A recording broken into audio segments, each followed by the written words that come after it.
This is a Sales Geek Academia to business translation production. Yeah, Welcome to the Deep Dive, your shortcut to being well-informed. exactly. We take, complex research, dense articles, maybe even your own notes, and we cut through all that noise to get to those vital nuggets of knowledge, those insights you can actually use. Yeah. Today, we're plunging into a really groundbreaking study. It's about multi-level leadership, specifically within sales organizations. Right. Now, if you're a sales leader, you know this intricate dance, right? Between sales directors, that's level 3 in this study, sales managers, level 2, and your frontline sales agents, level 1. Absolutely. This research, it offers a fresh, really data-driven perspective that I think you absolutely need to understand. Our mission is simple. Translate this academic gold into practical, actionable intelligence for you. And what's really revolutionary here, I think, is that this isn't just another leadership study. It's actually the first research of its kind. The first. Yes. The first to systematically evaluate the impact of specific leadership characteristics, things like gender, performance, tenure across multiple distinct levels of a sales organization, all at the same time. Okay, that is different. Think about it. From the director's office, the strategy level, down through the sales manager's day-to-day coaching, and how all that ripples down and actually affects the sales agent's performance on the ground. It's a truly comprehensive look. How leadership cascades, not just looking at one level in isolation. So if you're leading a sales team, what exactly did this study look at? And maybe more importantly, why does it matter directly to your bottom line? Right. It explores how the very characteristics of your leaders, their experience, how they're rated performance-wise, even their gender, how that can profoundly shape the success of your agents. It's the whole ecosystem. Exactly. Seeing that whole leadership ecosystem, that delicate synergy, not just the individual players. Okay. Let's unpack this. Now, to really get the power of these findings, we probably need a quick nod to the foundational idea here. It's called upper echelon theory, or UET. Right, UET. Sounds academic, but the core idea is pretty straightforward. Yeah, don't let the name scare you off. Basically, UET suggests that the characteristics of your top leaders, their background, values, experience, this stuff doesn't just stay in the executive suite. Creates a ripple effect. It flows down. It flows down through the whole organization, shaping outcomes. And this study takes that powerful idea and applies it directly to sales. Specifically looking at sales directors and managers and how they influence the agents. So tell us about the study itself. What makes it so compelling? You mentioned the data. Yeah, the rigor here is, well, it's impressive. This isn't just theory. The data came from 18 months of real operational and personnel records. Real world. At a Fortune 100 financial services company right here in the U.S. Yeah. So real business, real people, real results. And the scale. Was it a small group? Oh, no, not at all. We're talking 605 participants and a massive 7,692 individual interactions recorded over that 18-month period. Wow, okay. So yeah, not a quick survey. This was a deep longitudinal dive, tracking real data over time, using some pretty advanced analytics. Like multi-level modeling. I saw that mentioned. Exactly, multi-level modeling. It's designed precisely to understand these complex, layered influences within a hierarchy. It lets you see how things are connected across different levels, not just if they're connected. Okay, so they had the data, the methodology. What specifically were they measuring to draw these connections? Right, so on the agent side, they focused on a very tangible outcome. Sales agent performance, measured specifically by their monthly earnings and incentives. Pretty direct. Makes sense. And for the leaders, the managers and directors. For them, they zeroed in on 3 key characteristics. Yeah. Gender, tenure in their current role, basically, how long they'd been doing that specific job, and their annual performance ratings. Okay, performance ratings. Now that's interesting. How were those defined? Was it just based on their team's sales? Good question. And this is crucial. The leader performance evaluations for both managers and directors were not solely based on their team's direct sales numbers. That is a big deal. It is. The evaluations included a much broader set of criteria. Things like operational efficiencies, overall leadership competencies, even sales agent job satisfaction, how well they develop their agents, and, adherence to corporate principles. So a much more holistic view of high performance for a leader, not just hitting the target. Yeah, a richer picture. All right. Foundation established, robust data. Let's cut to the chase. Okay. What did the study find directly influenced agent performance? Before we get into the really complex interactions, what were the immediate impacts? So the first and maybe the most straightforward finding is a huge one for any sales org. Managerial performance at level 2 is critical, a significant positive driver of agent outcomes. Meaning better managers, better agent results. Directly. High-performing managers lead to higher average earnings for their agents, consistently. The data showed agents under top managers earned, on average, over 123 points higher than those under low-performing ones. Wow. That really underlines that day-to-day impact, doesn't it? Absolutely. It's their coaching, their guidance, translating strategy into action, that direct boost to productivity. Clear call to action there. Yeah. Invest in your managers, no question. Definitely. But what about the directors?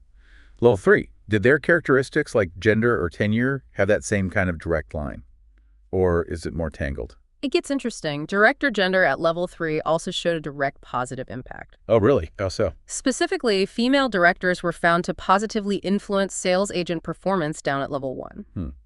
Any thoughts on why? Well, the study suggests female leadership at that strategic higher level might cultivate more inclusive, perhaps more supportive cultures.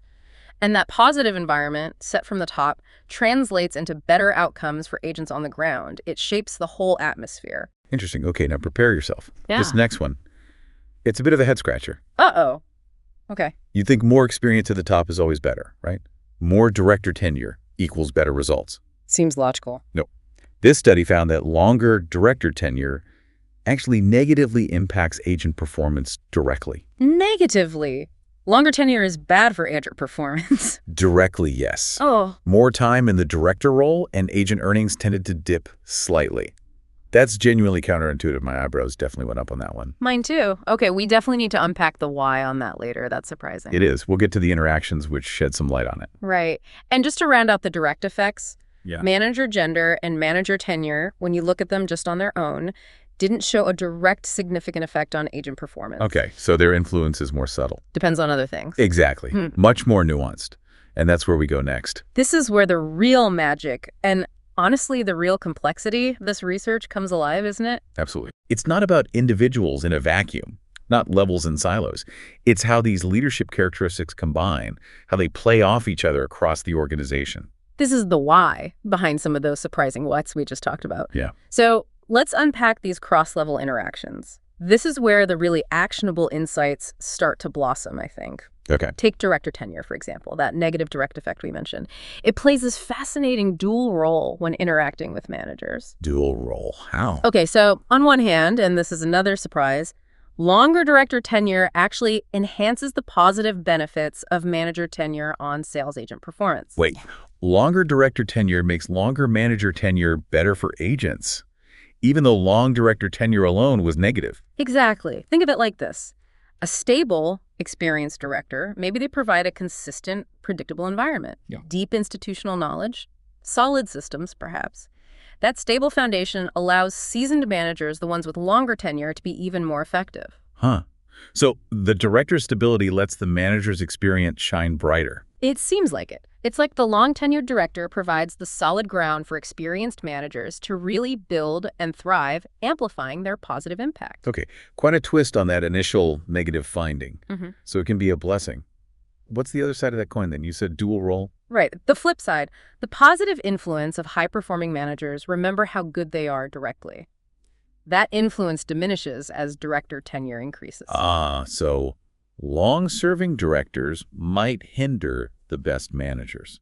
That's what the data suggests. It's a critical finding. It implies that while very long-tenured directors bring that stability we just talked about, they might also, perhaps unintentionally, become a bit entrenched. Stuck in their ways. Maybe. Less adaptable to new strategies, new market demands, and that entrenchment could inadvertently limit the advantages brought by high-performing managers, especially those trying new, innovative approaches. Okay, so it highlights that balancing act. Yeah. You need experience at the top, but also agility. Precisely. Stability is good, rigidity is not. It's a fine line. That's a really crucial distinction. It's not tenure itself that's bad, but the potential for rigidity it brings, which can then stifle your star managers. Fascinating. What about director performance? It didn't have a direct effect on agent earnings, you said, but did it interact with other levels? It did. It interacted significantly with manager tenure. Specifically, as manager tenure increases, sales agent performance declines more sharply when the directors have higher performance ratings. Hang on. Say that again. High-performing director, long-tenured manager. leads to worse agent performance. That seems completely backwards. It is another counterintuitive one, isn't it? Why would that happen? Yeah. Well, one potential explanation goes back to how director performance was measured. Remember, it was broader than just sales. Right, operational stuff. Yeah. Leadership competencies. Exactly. So a high-performing director, according to those broader metrics, might set very high, maybe even rigid expectations across all those areas. And long-tenured managers, perhaps used to certain routines, might struggle to adapt to those specific demanding expectations from this high-rated director. So there's friction, misalignment between the high-performing director's broad expectations and the possibly less adaptable long-serving manager. That's a likely interpretation. That friction or misalignment could then trickle down and negatively impact agent performance.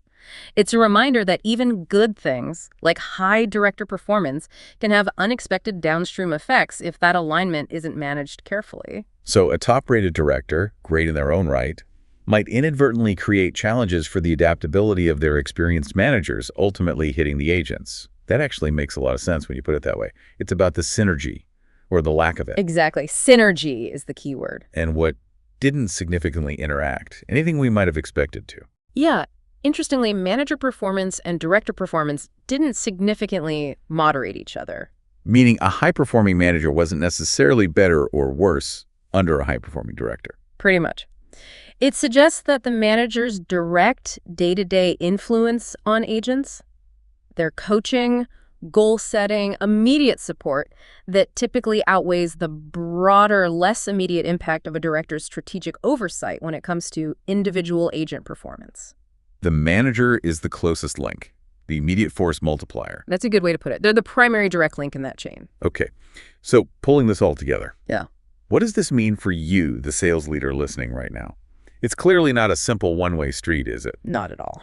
A star leader at the top doesn't automatically guarantee success down the line. It's this complex ecosystem, this delicate balance, where top-level directors significantly influence how effective their managers can be. And that ultimately hits the sales agent's results. It's way more than just individual competence. It's the dynamic interplay, the characteristics across the whole structure, like intricate clockwork, as you said. Yeah.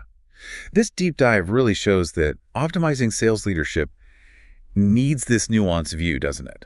Understanding how different levels interact in your organization. Right. It's not just hiring great individuals separately. Right. It's understanding the symphony, or maybe sometimes the cacophony, of their collective characteristics. Absolutely. And based on these really robust findings, I think we can distill three immediately actionable takeaways for sales leaders like you, things you can think about implementing today. Okay, let's hear them. Practical insights. First, invest heavily in your manager development and performance. We saw it clearly. Manager performance is the most direct positive driver for agent outcomes, period. So prioritize level 2. Yes. Prioritize targeted leadership development, ongoing coaching, robust performance management systems specifically for your managers. Equip them. Give them the skills to motivate, guide, adapt. They are your primary force multiplier on the front lines. Makes total sense. What's number 2? Second, promote strategic gender diversity and adaptability at the director level. The research showed female directors positively influencing agent performance, likely through culture. So build that pipeline for women into level 3. Crucial for long-term success, yes. But simultaneously, remember the tenure trap. Balance the benefits of director experience stability with a sharp focus on adaptability. You need to prevent that potential entrenchment that could hinder your high-performing managers. Keep your seasoned leaders agile. Balance, stability, and agility. Got it. And the third takeaway? Finally, number 3, cultivate strong cross-level alignment and communication. The study hinted that managers do best when directors provide supportive environments, regardless of the director's tenure. So get them talking. Yes. Encourage regular, open dialogue, transparent communication channels, director to manager, manager to agent, even director to agent sometimes. Ensure strategic goals from the top are understood, reinforced, translated effectively down the line. Maximize effectiveness, minimize that friction we talked about. Exactly. Get everyone playing from the same sheet of music. These aren't just, Academic theories, then. These are practical, data-driven insights, things you can actually use today to maybe reshape leadership strategy, Right. boost team performance. It's about building that cohesive, high-performing sales machine, not just a collection of talented individuals working in silos. Yeah. This research paints such a vivid picture, I think, of how deeply leadership is intertwined across the organization. And it raises a really important question for you to consider. In your own sales organization right now, are you fostering the right balance? That balance between seasoned experience and vital adaptability at all levels of leadership to truly unlock your team's full potential. Are you ensuring your leadership ecosystem is truly acting as that force multiplier? That's a powerful question to leave people with. Thank you for joining us on this deep dive. My pleasure. We really hope this has given you those nuggets of knowledge you need to be even more well-informed, more strategic in your own sales leadership journey.